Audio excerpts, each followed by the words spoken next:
Hello everyone, आप सभी का बहुत बहुत स्वागत है। आप सभी कैसे हैं?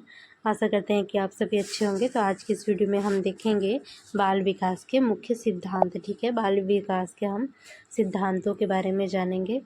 और यदि आप हमारे चैनल पर नए हैं तो चैनल को सब्सक्राइब कर लीजिए, वीडियो को लाइक और शेयर कर दीजिए। इसके पहले हमने एक चैप्टर जो है CDP का कंप्लीट करवा दिया है। यदि आपने उसे नहीं देखा है तो डिस्क्रिप्शन बॉक्स में प्लेलिस्ट की लिंक दी गई है, वहाँ से जा कर के आप उस चैप्टर को जो है कवर कर सकते हैं। ठीक है, तो चलिए वीडियो शुरू करते हैं। तो आज हम देखने वाले हैं बाल विकास के सिद्धांत। यहाँ पर हम मेन इम्पॉर्टेंट सिद्धांतों के बारे में जानेंगे जो कि आपके सभी टेट एग्ज़ाम में जो है पूछे जाते हैं। तो सभी सिद्धांत आप सभी के लिए जो है इम्पॉर्टेंट होने वाले हैं। तो वीडियो को स्किप बिल्कुल भी नहीं कीजिएगा, ज़्यादा लंबी वीडियो ये नहीं बनेगी। ठीक है, मैंने मेन जो टॉपिक है उन सभी को छाट करके यहाँ पर आपके सामने रखने की कोशिश की है। तो आप सभी एक बार इसे ज़रूर देखिएगा। तो चलिए वीडियो शुरू करते हैं। तो आज देख रहे हैं हम बाल विकास के सिद्धांत। ठीक है,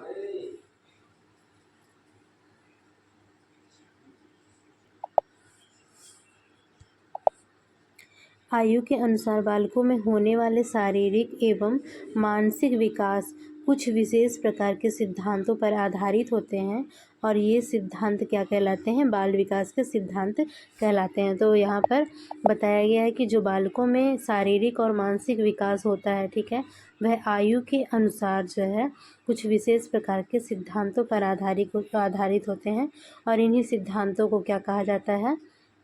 बाल विकास का सिद्धांत कहा जाता है। ठीक है, तो बाल विकास से संबंधित सिद्धांत जो हैं कुछ महत्वपूर्ण प्रकार के हैं जो कि इस तरह के हैं। ठीक है, तो चलिए देखते हैं। सबसे पहला दिया गया है परस्पर संबद्धता का सिद्धांत। तो परस्पर संबद्धता के सिद्धांत में क्या बताया गया है कि जो सामाजिक विकास होता है, शारीरिक विकास होता है, मानसिक विकास होता है और संवेगात्मक विकास होता है, ये सभी विकास कहीं ना कहीं आपस में क्या होते हैं? संबंधित होते हैं। ठीक है, और क्या होता है इसमें इसमें से किसी एक में होने वाला जो विकास होता है, किसी एक में भी होने वाला विकास या किसी भी एक में होने वाला परिवर्तन जो है वह क्या करता है? एक पक्ष जो है दूसरे पक्ष पर पूर्णतः क्या करता है?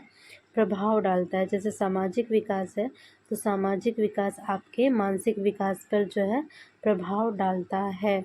इसी तरह से आपका जो शारीरिक विकास है, शारीरिक विकास जो है आपका संवेगात्मक विकास पर प्रभाव डालता है। तो कहीं ना कहीं ये आपको पता चल रहा होगा कि ये सभी जो हैं विकास आपस में संबंधित होते हैं और एक दूसरे को क्या करते हैं? प्रभावित करते हैं। तो बस यही इसका मतलब है, यही आपका सिद्धांत है कि परस्पर संबद्धता का सिद्धांत।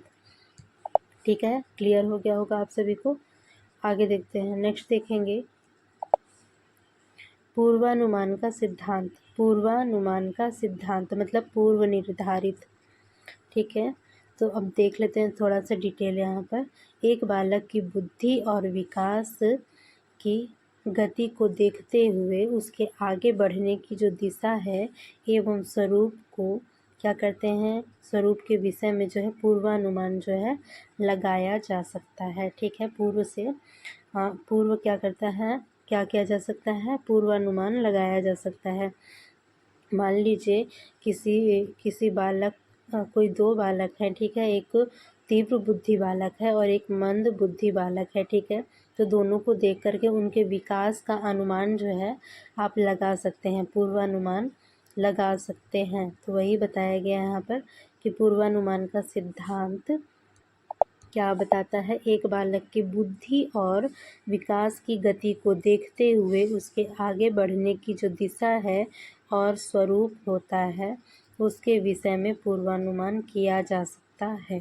ठीक है, इस प्रकार बालक की मानसिक योग्यताओं के ज्ञान के सहारे जो है उसके आगे मानसिक विकास के बारे में जो है पूर्वानुमान लगाया जा सकता है। ठीक है, कि बालक आगे चल के कितना विकास कर पाएगा या फिर उसकी जो मानसिक स्थिति के अनुसार जो है उसके मानसिक विकास का और ज़्यादा जो है पूर्व से अनुमान लगाया जा सकता है। ठीक है, तो ये हो गया आपका पूर्वानुमान का सिद्धांत। आगे देख लीजिए, नेक्स्ट है विकास का सामान्य से विशेष की ओर का सिद्धांत। विकास कैसे चलता है? विकास जो है हमेशा सामान्य से विशेष की ओर बढ़ता है, ठीक है। विकास कैसा होता है? तो सामान्य से विशेष की ओर होता है, ठीक है, सामान्य से विशेष की ओर होता है। तो विकास की प्रक्रिया में सबसे पहले सामान्य क्रियाओं के दर्शन होते हैं और उसके बाद जो है विशिष्ट क्रियाओं का स्थान आता है। उदाहरण के रूप में आप समझ लीजिए, जैसे कि प्रारंभ में जो एक नवजात शिशु होता है, ठीक है, वह रोने और चिल्लाने में जो है उसके सभी अंग जो है भाग लेते हैं, अंग प्रत्यंग जो है भाग लेते हैं। जब वह रोता है या फिर चिल्लाता है तो उसकी सारी की सारी बॉडी जो है आप देखे होंगे कि कंपन करने लगती है, ठीक है, भाग लेते हैं। परंतु बाद में जो वृद्धि होती है, जब वृद्धि और विकास होता है उसके बॉडी में, तो कुछ क्रियाएं होती हैं, ठीक है। तो वृद्धि और विकास की प्रतिक्रिया के परिणाम स्वरूप क्या होता है, ये क्रियाएं जो हैं उनकी आँखों और वाक तंत्र तक ही सीमित हो जाती हैं, ठीक है। आँखों मतलब आँख से आंसू का निकलना और वाक तंत्र से आवाज़ का निकलना, तो बस इन्हीं दो चीज़ों में जो है शामिल हो जाती है। ना तो वो हाथ चलाएगा ना तो वो पैर चलाएगा। जैसे कि नवजात बच्चा जो है जब रोता है तो हाथ पैर सब चलाता है, उसकी बॉडी हिलती रहती है, सिर भी हिलता रहता है, ठीक है। तो सारे के सारे अंग जो है शामिल होते हैं, लेकिन बाद में जैसे जैसे विकास होता जाता है तो क्या होता है, यह सीमित हो जाता है, ठीक है। आगे देखेंगे, भाषा विकास के क्रम में बालक सबसे पहले सामान्य शब्द सीखता है और इसके बाद वह क्या करता है, विशेष शब्द सीखता है, ठीक है। तो जब उसका बच्चे का जो है भाषा का विकास हो रहा होता है तब वह अक्षर से शुरू करता है, ठीक है, अक्षर से वाक्य में, अक्षर से शब्द में जाता है, शब्द से फिर वह वाक्य में जाता है, ठीक है। तो इस तरह से उसका भाषा विकास भी होता है, मतलब सामान्य से विशिष्ट की ओर होता है, ठीक है। तो सामान्य से विशिष्ट आपको समझ में आ गया होगा। अब देखते हैं, नेक्स्ट दिया गया है विकास की दिशा का सिद्धांत। तो विकास जो है कैसे चलता है, विकास जो है सिर से लेके पैर की ओर होता है, ठीक है। विकास जो है सिर से लेके पैर की ओर चलता है, ठीक है। तो यहाँ पर दिया गया है, इस सिद्धांत के अनुसार विकास की प्रक्रिया की दिशा व्यक्ति के वंशानुगत वातावरण जन्य कारकों से प्रभावित होती है। तो यहाँ पर साफ शब्दों में बताया गया है कि जो बालक है उसके विकास की जो दिशा होती है या विकास का जो क्रम होता है वह किससे प्रभावित होता है, बालक के वंशानुक्रम से प्रभावित होता है और उसने वो जिस वातावरण में रह रहा है उससे जो है प्रभावित होता है, ठीक है। आगे देखेंगे, इसके अनुसार जो है बालक सबसे पहले अपना सिर और अपनी भुजाओं की गति पर नियंत्रण करना सीखता है। तो सिर से पैर की ओर जो विकास चलता है तो सबसे पहले वो किस पर नियंत्रण करेगा, अपने सिर पर नियंत्रण करेगा, ठीक है। फिर किस पर, फिर वह अपने भुजाओं पर मतलब हाथों पर नियंत्रण करेगा, ठीक है। इन दोनों में नियंत्रण करना सीखता है और फिर लास्ट में वह अपने पैरों पर नियंत्रण करना सीखेगा, ठीक है। तो ये तीन जो है एक क्रम में चलेंगे, विकास एक क्रम में चलेगा, ठीक है, सिर से पैर की ओर चलेगा और उसके बाद ही वह क्या होता है, अच्छी तरह से खड़ा होता है, ठीक है। खड़ा होने के बाद फिर बिना सहारे खड़ा होना सीखता है और उसके बाद फिर वह चलने लगता है, ठीक है, चलना सीख जाता है। तो ये आपका हो गया विकास की दिशा का सिद्धांत। अब आगे देखेंगे वैयक्तिक भिन्नता का सिद्धांत।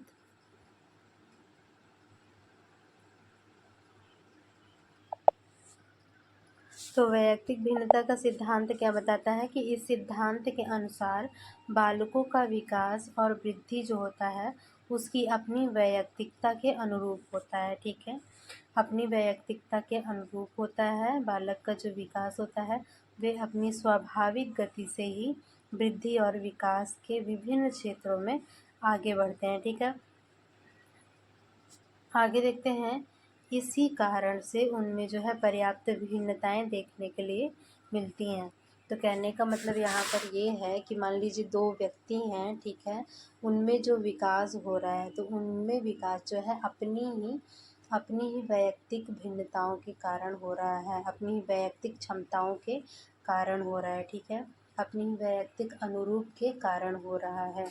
जैसे कि मान लीजिए कि कोई माता पिता हैं, यदि उनके माता पिता क्या हैं, लंबे हैं, ठीक है, और एक बच्चा है जिनके कि माता पिता छोटे हैं, ठीक है, तो उनके अनुसार उनमें जो गुण गए हैं तो लंबे पिता का जो बेटा है, ठीक है, वो क्या होगा, वह लंबा ही होगा, ठीक है। इसी तरह से जो छोटे माता पिता का बेटा है वह भी छोटा होगा।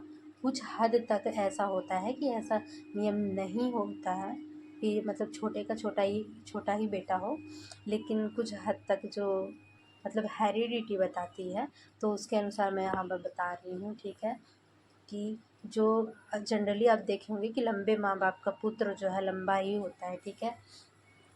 कभी कभी ना कहिए कि किसी किसी में ऐसा हो जाता है कि बहुत पुराने पूर्वजों में कोई रहा होगा जिसका कि मतलब हाइट कम रहा होगा, तो उसका गुण फिर क्या करते हैं एक दूसरे बच्चे में आ जाता है। तो कहते हैं कि माता पिता तो लंबे हैं तो इनके बच्चे कैसे छोटे, तो वही अपना खुद का उनका वैयक्तिक अनुरूपता के अनुसार खुद के अनुसार ही होता है, ठीक है। इसमें किसी का कोई दोष नहीं होता है, ठीक है। उनका अपना ही क्षमता होता है, अपना ही एक निश्चित क्रम होता है। कोई ज़रूरी नहीं है कि सामने वाला लंबा है तो बगल वाला भी लंबा ही होगा, ठीक है। इसी तरह से जुड़वा बच्चों में देख लीजिए, तो जुड़वा बच्चों में भी आप कहेंगे शक्ल तो सेम हो सकती है, लेकिन जो उनकी खुद की वैयक्तिकता है, ठीक है, उनमें वैयक्तिक भिन्नता तो पाई जाएगी ना। ये थोड़ी कि जैसे कि मान लीजिए एक हंसमुख है, दो बच्चे हैं, दोनों का सेम चेहरा है, ठीक है, तो एक उसमें खूब खड़ूस टाइप का रहता है, ठीक है, और एक जो दूसरा रहता है एक मुस्कुराने वाला रहता है, ठीक है, तो कितनी भिन्नताएं मिलती हैं दोनों में, ठीक है। तो ऐसा होता है। तो यही है आपका वैयक्तिक भिन्नता कि उनकी जो बच्चों का जो वृद्धि और विकास होता है उनकी अपनी वैयक्तिकता के अनुरूप ही होता है, ठीक है, और वे अपनी स्वाभाविक गति से ही क्या करते हैं, वृद्धि और विकास करते हैं, ठीक है, विभिन्न क्षेत्रों में आगे बढ़ते हैं और इसी कारण उनमें पर्याप्त भिन्नताएं जो हैं देखने को मिलती हैं। आगे देखेंगे, आगे दिया गया है कोई भी एक बालक वृद्धि एवं विकास की दृष्टि से किसी अन्य बालक के समरूप नहीं होता है, ठीक है। कोई भी बालक होगा, यदि आज तक पूरे दुनिया में देख लेंगे कोई भी समान नहीं हुआ है, ठीक है, सबका अपना अपना गुण होता है, अपनी अपनी क्षमताएं होती हैं, अपना अपना हर एक चीज़ होता है, ठीक है। तो यही है, सिंपल शब्दों में यही कह सकते हैं। आगे देखते हैं, विकास के इस सिद्धांत के कारण ही कोई बालक जो है अत्यंत मेधावी होता है और कोई बालक जो है सामान्य होता है और कोई बालक क्या होता है, पिछड़ा होता है, तो कोई बालक क्या होता है, मंद होता है, ठीक है। तो ये आपका एक विकास का सिद्धांत ही है जिसके कारण यह पता चलता है कि कितनी भिन्नताएं जो हैं व्यक्तियों में पाई जाती हैं। नेक्स्ट देखिएगा, नेक्स्ट दिया गया है एकीकरण का सिद्धांत, ठीक है, इससे भी क्वेश्चन काफ़ी सारे पूछे जाते हैं। तो एकीकरण का सिद्धांत दिया गया है, क्या कहता है एकीकरण का सिद्धांत कि विकास की प्रक्रिया एकीकरण के सिद्धांत का अनुसरण करती है। इस सिद्धांत के अनुसार बालक पहले तो संपूर्ण अंग को और फिर अंग के भागों को चलाना सीखता है, ठीक है। पहले वह सारे के सारे अंग को चलाएगा। देखे होंगे छोटे बच्चों को क्या करते हैं कि वे अपने रोने में जो है अपना हाथ भी चलाएंगे, अपना पैर भी झटकेंगे, ठीक है, और अपना सिर भी इधर उधर डुलाएंगे। तो वह क्या करता है, वह अपने आप पर नियंत्रण नहीं पाता है, नहीं कर पाता है, ठीक है। लेकिन धीरे धीरे जब उसमें वृद्धि होती है, उसका विकास होता है, तो इन सब में क्या करता है, समन्वय करना सीख जाता है, ठीक है, अपने सभी अंगों पे समन्वय कर लेता है। तो वही बताया है कि बालक पहले संपूर्ण अंग को और फिर उसके भागों को चलाना सीखता है। मान लीजिए आपका हाथ है, ठीक है, तो आप पहले हाथ को उठाना सीखे होंगे, पहले ही तो उंगली नहीं चलाना सीखे होंगे, ठीक है। अब बच्चे को भी देखे होंगे तो उसकी मुट्ठी बंद रहती है, वो कभी खोलता है क्या मुट्ठी? हर कोई आकर के उसका पकड़ पकड़ के मुट्ठी खोलेगा, हैं, और फिर देखता है कि कितना छोटा हाथ है उसका। हाँ, तो ये सब धीरे धीरे परिवर्तन आता है ना उसमें, लेकिन वो अपना हाथ तो आराम से चला लेता है। तो वही चीज़ें यहाँ पर बताई गई हैं कि पहले बड़े अंगों को बड़े अंगों को चलाना सीखता है और उसके बाद वह छोटे छोटे अंगों को चलाना सीखता है, ठीक है। पहले वह अपने हाथ को चलाएगा, उसके बाद फिर अपनी उंगलियों को चलाएगा। इतना आ गया समझ में? आगे देखते हैं। तो इसके बाद वह उन भागों को एकीकृत करना सीखता है और सामान्य से विशेष की ओर जो है बढ़ते हुए विशेष प्रक्रियाओं तक चेष्टा को इकट्ठे रूप में प्रयोग करने में लाना सीखता है, ठीक है। उदाहरण के लिए आप उदाहरण भी देख लीजिए, यहाँ पर दिया गया है। उदाहरण के लिए एक बालक पूरे हाथ को और फिर उंगलियों को एक साथ चलाना सीखता है, ठीक है। तो समन्वय बिठा लेता है, तो अपना हाथ भी एक साथ उठा लेगा और हाथ चला भी लेगा, ठीक है। तो यही यहाँ पर बात की गई है आपके एकीकरण के सिद्धांत में। नेक्स्ट देखिएगा, नेक्स्ट दिया गया है वृद्धि एवं विकास का सिद्धांत। ये भी काफ़ी इम्पोर्टेंट सिद्धांत है। वृद्धि एवं विकास का सिद्धांत। इस सिद्धांत के अनुसार वृद्धि और विकास की क्रिया जो है वंशानुक्रम और वातावरण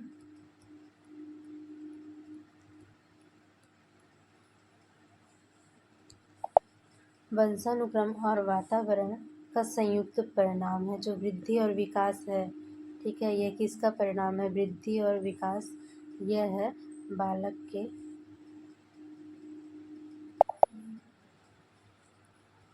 अतः वृद्धि और विकास की प्रक्रिया में इन दोनों को समान रूप से महत्व दिया जाना आवश्यक हो जाता है, ठीक है।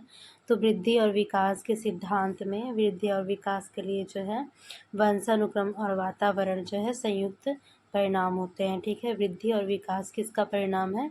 तो वृद्धि और विकास जो है वंशानुक्रम और वातावरण का संयुक्त परिणाम होते हैं। नेक्स्ट देखेंगे। नेक्स्ट दिया गया है वृद्धि एवं विकास की गति की दर में असमरूपता का सिद्धांत। वृद्धि एवं विकास की जो गति होती है उसकी दर में असमरूपता का सिद्धांत, ठीक है। तो विकास की प्रक्रिया जीवन पर्यंत चलती है, सभी को पता है कि विकास की प्रक्रिया जो है गर्भावस्था से मृत्यु तक चलती रहती है, किंतु इस प्रक्रिया में विकास की गति जो है सदैव एक समान नहीं होती है, ठीक है। विकास कभी एक ही गति से जो है एक ही गति से नहीं चलता, ठीक है। इसकी गति जो है चेंज होते रहती है, तो इसकी गति जो है समान नहीं होती है, परंतु बाद के कुछ वर्षों में यह क्या होती है? मंद पड़ जाती है। क्या होती है? पहले तो शैशवावस्था में बहुत तीव्र चलेगी, फिर बाल्यावस्था में आके रुक जाएगी, फिर से किशोरावस्था में तीव्र हो जाती है। तो ऐसे जो है आपका वृद्धि जो है चलता रहता है, ठीक है।